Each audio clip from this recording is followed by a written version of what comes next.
Okay, in question 3, the problem statement says, for the following APs, write the first term and the common difference.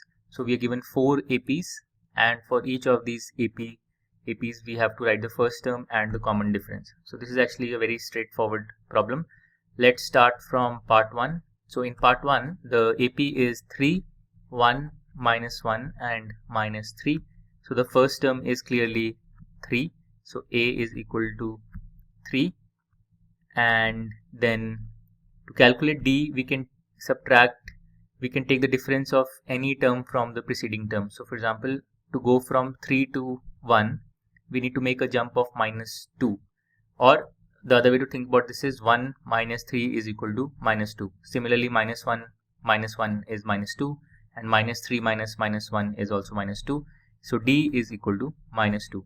So to calculate the common difference, all you need to do is take any pair of consecutive terms and subtract the preceding term from the next term.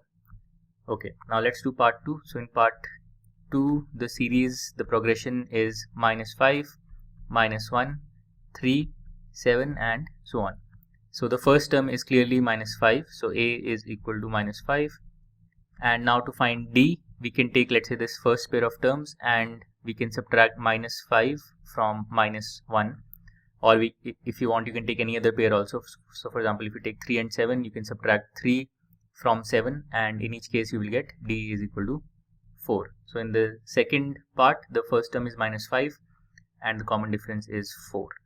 Now let's go to the third part. So in third part, the progression is 1 by 3, 5 by 3, 9 by 3 and 13 by 3 and so on.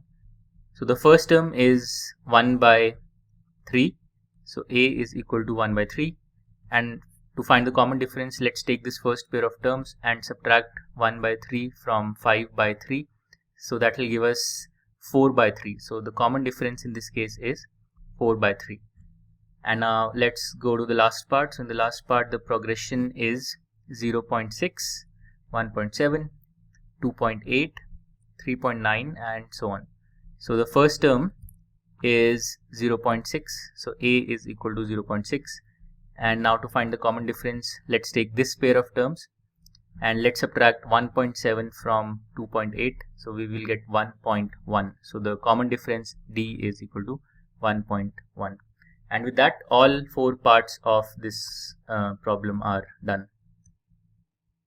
To learn more about how QMath can help you crack school and board exams, explore QMath Leap, a live online classroom program run by highly experienced and committed teachers.